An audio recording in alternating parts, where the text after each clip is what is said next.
Okay, boys and girls, here is my awesome celebration. You finished your party ladder book. It's called Flat Stanley, and Miss Cummings is going to read the book to you. It doesn't have a lot of pictures, so if you want to close your eyes and imagine what's going on in the story, you are welcome to. At the end of the story, I have another little surprise that's going to be coming to you through the mailbox. But first, I'm going to read you this story. All right, so get cozy.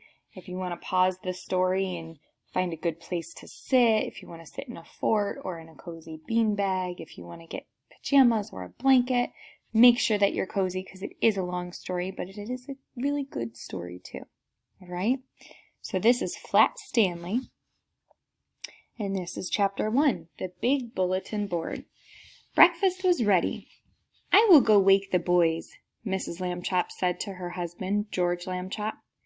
Just then their younger son, Arthur, called from the bedroom he shared with his brother Stanley. "Hey, come and look! Hey!" Mr. and Mrs. Lambchop were both very much in favor of politeness and careful speech. "Hay is for horses, Arthur, not people," Mr. Lambchop said as they entered the bedroom. "Try to remember that." "Excuse me," Arthur said, "but look." He pointed to Stanley's bed. Across it lay an enormous bulletin board that Mr. Lambchop had given the boys a Christmas ago so that they could pin up pictures and messages and maps. It had fallen during the night on top of Stanley. But Stanley was not hurt. In fact, he would still have been sleeping if he had not been woken by his brother's shout. "What's going on here?" he called out cheerfully from beneath an enormous board. Mr. and Mrs. Lambchop hurried to lift it from the bed. "Heavens!" said Mrs. Lambchop. "Gosh!" said Arthur. "Stanley's flat." "As a pancake," said Mr. Lambchop. "Darndest thing I've ever seen. "Let's all have breakfast," Mrs. Lambchop said. "Then Stanley and I will go see Dr. Dan and hear what he has to say." In his office, Dr. Dan examined Stanley all over. "How do you feel?" he asked. "Does it hurt very much?" I felt sort of tickly for a while after I got up," Stanley Lambchop said. "But I feel fine now." "Well, that's mostly how it is with these cases," said Dr. Dan. "We'll just have to keep an eye on this young fellow," he said when he finished the examination. "Sometimes we doctors, despite all of our years of training and experience, can only marvel at how little we really know." Mrs. Lambchop said she thought Stanley's clothes would have to be altered by the tailor now. So Dr. Dan told his nurse to take Stanley's measurements. Mrs. Lambchop wrote them down. Stanley was 4 feet tall, about a foot wide, and a ½ inch thick. Chapter 2, Being Flat. When Stanley got used to being flat, he enjoyed it. He could go in and out of rooms even when the door was closed, just by laying down and sliding under the crack at the bottom. Mr. and Mrs. Lambchop said it was silly, but they were quite proud of him. Arthur got jealous and tried to slide under a door, but he just banged his head. Being flat could also be helpful, Stanley found. He was taking a walk with Mrs. Lambchop one afternoon when her favorite ring fell from her finger. The ring rolled across the sidewalk and down between the bars of a grating that covered a deep, dark shaft. Mrs. Lambchop began to cry. "I have an idea," Stanley said. He took a piece of lace out of his shoes and an extra pair out of his pocket and tied them all together to make one long lace. Then he tied one end of that to the back of his belt and gave the other end to his mother. "Lower me," he said, "and I will look for the ring." "Thank you, Stanley," Mrs. Lambchop said. She lowered him between the bars and moved him carefully up and down from side to side so he could search the whole floor of the shaft. 2 policemen came by and stared at Mrs. Lambchop as if she were holding a long lace that ran down through the grating. as she stood holding the long lace that ran through the grating. She pretended not to notice them. "What's the matter, lady?" the policeman asked. "Is your yo-yo stuck?" "I'm not playing with a yo-yo," Mrs. Lambchop said sharply. "My son is on the other end of this lace, if you must know." "Get the net, Harry," said the second policeman. "We've caught a cuckoo." Just then, down in the shaft, Stanley cried out, "Hooray!" Mrs. Lambchop pulled him up and saw that he had the ring. "Good for you, Stanley," she said. And then she turned angrily to the police. "A cuckoo indeed," she said. "Shame." The policeman apologized. "We didn't get it, lady," they said. "We have been hasty. We see that now." "People should think twice before making rude remarks," said Mrs. Lambchop, "and then not make them at all." The policeman realized that it was a good rule, and he said that they would try to remember it. One day Stanley got a letter from his friend Thomas Anthony Jeffrey, whose family had moved recently to California. A school vacation was about to begin, and Stanley was invited to spend it with the Jeffreys. "Oh boy," Stanley said, "I would love to go." Mr. Lambchop sighed. "A round-trip train or airplane ticket to California is very expensive," he said. "I will have to think of some cheaper way." When Mr. Lambchop came home from the office that evening, he brought with him an enormous brown paper envelope. I wonder what he's going to do with that envelope. "Now then, Stanley," he said, "try this for size." The envelope fit Stanley very well. There was even room left over, Mrs. Lambchop discovered, for an egg salad sandwich made with thin bread and a toothbrush case filled with milk. They had to put a great many stamps on the envelope to pay for both airmail and insurance, but it was still much less expensive than a train or an airplane ticket to California. The next day, Mr. and Mrs. Lambchop slid Stanley into the envelope, along with the egg salad sandwich and the toothbrush case full of milk, and mailed him from the box on the corner.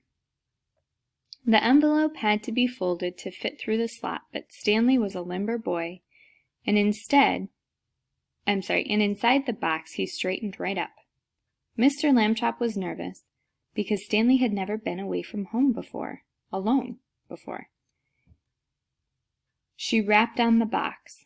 "Can you hear me, dear?" she called. "Are you all right?" Stanley's voice came quite clearly. "I'm fine. Can I eat my sandwich now?" "Wait an hour and try not to get overheated, dear," Mrs. Lambchop said. Then she and Mr. Lambchop cried out, "Goodbye, goodbye," and went home. Stanley had a fine time in California. When the visit was over, the Jeffreys returned him to a beautiful white envelope that they had made themselves. It had red and blue markings to show that it was airmail, and Thomas Jeffrey had lettered it "Valuable and Fragile," and this end up on both sides. Back home, Stanley told his family that he had been handled so carefully he never felt a single bump. Mr. Lambchop said it proved that jet planes were wonderful, and so was the postal service, and that this was a great age in which to live. Stanley thought so too. Chapter 3. Stanley the Kite. Mr. Lambchop had always liked to take the boys out with him on Sunday afternoons to a museum or roller skating in the park, but it was difficult when they were crossing streets or moving about in crowds. Stanley and Arthur would often be jostled from his side, and Mr. Lambchop worried about speeding taxis or that hurrying people might accidentally knock them down. It was easier after Stanley got flat. Mr. Lambchop discovered that he could roll Stanley up without hurting him at all. He would tie a piece of string around Stanley to keep him from unrolling, and make a little loop in the string for himself. It was as simple as carrying a parcel, and he could hold on to Arthur with his other hand. Stanley didn't mind being carried because he had never much liked to walk. Arthur didn't like to walk either, but he had to. It made him mad. One Sunday afternoon, in the street they met Ralph Jones, an old college friend of Mr. Lambchop's. "Well, George, I see you bought some wallpaper," Mr. Jones said. "Going to decorate your house, I suppose?" "Wallpaper?" said Mr. Lambchop. "Oh, no, this is my son Stanley." He undid the string and Stanley unrolled. "How do you do?" Stanley said. "Nice to meet you, young feller." The man said, "George," he said to Mr. Lambchop, "that boy is flat." "Smart, too," said Mr. Lambchop said. "Stanley is third from the top in his class at school." "Phooey," said Arthur. "This is my younger son, Arthur," Mr. Lambchop said, "and he will apologize for his rudeness." Arthur could only blush and apologize. Mr. Lambchop rolled Stanley up again, and they set out for home. It rained quite hard while they were on their way. Stanley, of course, hardly got wet at all, just around the edges, but Arthur got soaked. Late that night, Mr. and Mrs. Lambchop heard a noise out in the living room. They found Arthur lying on the floor near the bookcase. He had piled a great many volumes of Encyclopedia Britannica on top of himself. "Put some more on me," Arthur said when he saw them. "Don't just stand there. Help me." Mr. and Mrs. Lambchop sent him back to bed, but the next morning they spoke to Stanley. "Arthur can't help being jealous," they said. "Be nice to him. You're his big brother, after all." The next Sunday, Stanley and Arthur went to the park by themselves. The day was sunny but windy too, and many older boys were flying beautiful, enormous kites with long tails, made in all colors of the rainbow. Arthur sighed. "Some day," he said, "I will have a big kite, and I will win a kite-flying contest and be famous like everyone else. Nobody knows who I am these days." Stanley remembered what his parents had said. He went to a boy whose kite was broken and borrowed a large spool of string. "You can fly me, Arthur," he said. "Come on." He attached the string to himself and gave Arthur the spool to hold. He ran lightly across the grass, sideways to get